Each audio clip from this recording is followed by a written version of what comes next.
प्रिय विद्यार्थियों नमस्कार। मैं आपका हिंदी शिक्षक शास्त्री हरिओम भारद्वाज मनोरमा हिंदी सेवा यूट्यूब चैनल पर आपका स्वागत करता हूं। आज हम क्षितिज भाग 2 हिंदी पुस्तक के पाठ 6 में दिए गए जनवादी कवि नागार्जुन जी के बारे में बात करेंगे। इससे पहले मैं आपसे रिक्वेस्ट करता हूं कि आप मेरे इस चैनल को लाइक व सब्सक्राइब जरूर कीजिए। तो विद्यार्थियों, आप अपनी क्षितिज पुस्तक का पाठ 6 निकाल लीजिए।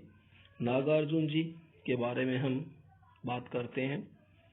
नागार्जुन जी प्रसिद्ध जनवादी कवि थे, जिनका वास्तविक नाम वैद्यनाथ मिश्र था। इनका जन्म बिहार के दरभंगा जिले के सतलखा नामक गांव में सन 1911 में हुआ था। छोटी सी आयु में ही इनकी मां का देहांत हो गया और इनकी प्रारंभिक शिक्षा स्थानीय संस्कृत विद्यालय में हुई। 1936 में ये श्रीलंका चले गए और वहां इन्होंने बौद्ध धर्म ग्रहण कर लिया। प्रिय विद्यार्थियों, नागार्जुन जी अपनी राजनीतिक गतिविधियों के कारण अनेक बार जेल भी गए और ये बहुभाषी व्यक्ति थे, जिनको संस्कृत, पाली, प्राकृत, हिंदी सभी भाषाओं का गहरा ज्ञान था। अपना बचपन बड़े कष्टों में बिताने के कारण उन्होंने अनेक पीड़ाएं भी सहन की और वही पीड़ा उनके काव्य में भी दिखाई देती है। वैसे आपको बताना चाहूं कि नागार्जुन जी स्वभाव से फक्कड़, मस्तमौला, अपने मित्रों में नागा बाबा के नाम से जाने जाते हैं। सन 1998 में इन महान कवि का देहांत हो गया। अब बात करते हैं नागार्जुन जी की प्रमुख रचनाओं की। विद्यार्थियों, जैसा कि आपके सामने पुस्तक में दिया गया है, नागार्जुन जी की प्रमुख कृतियां हैं युगधारा, सतरंगे पंखों वाली, हजार हजार बाहों वाली, तुमने कहा था, पुरानी जूतियों का कोरस, आखिर ऐसा क्या कह दिया मैंने और मैं मिलिट्री का बूढ़ा घोड़ा। इसके अतिरिक्त इनकी प्रमुख रचनाएं हैं जैसे प्यासी पथराई आंखें, प्यासी परछाई, तालाब की मछलियां और खून और शोले, चना जोर कर्म तथा भस्मांकुर इनका एक खंड काव्य है।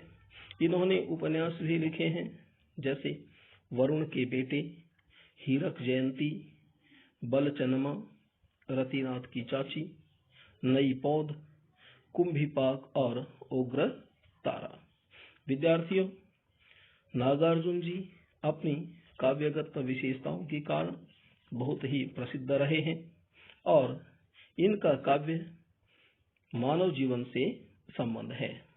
विविधताओं से परिपूर्ण इनके काव्य में मानव मन की रागात्मक अनुभूति का सुंदर वर्णन हुआ है। नागार्जुन ने अपने वर्तमान व्यवस्था के प्रति आक्रोश प्रकट करते हुए समाज की रूढ़ियों और पुरानी परंपराओं पर भी प्रहार किया है। नागार्जुन जी प्रगतिवादी विचारधारा के साथ साथ प्रेम और सौंदर्य का चित्रण करने में भी सिद्धहस्त थे। जहां तक कवि नागार्जुन की भाषा शैली की बात की जाए तो उन्होंने अपनी रचनाओं में खड़ी बोली हिंदी को अपनाया है और खड़ी बोली के बोलचाल रूप को ही उन्होंने स्वीकार किया है। जनवादी कवि होने के कारण इनकी भाषा ग्रामीण और देशज शब्दों से परिपूर्ण है। इन्होंने अंग्रेजी शब्दों का प्रयोग भी किया है और अपनी कविताओं में श्रृंगार, वीर तथा करुण तीनों रसों को इन्होंने समाविष्ट किया है। भाषा की सरलता, कोमलता इनकी अपनी अलग पहचान है।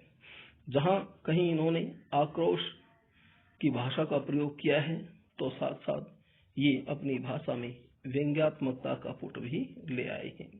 हाँ, अलंकारों का प्रयोग वहां कुछ कम अवश्य हुआ है। शब्द शक्तियों की बात की जाए तो तीनों शक्तियां अभिधा, लक्षणा तथा व्यंजना का सार्थक प्रयोग हुआ है। अलंकारों का स्वाभाविक प्रयोग इन्होंने किया है। कुछ स्थानों पर प्रतीक विधान तथा बिंब योजना भी देखी जा सकती है।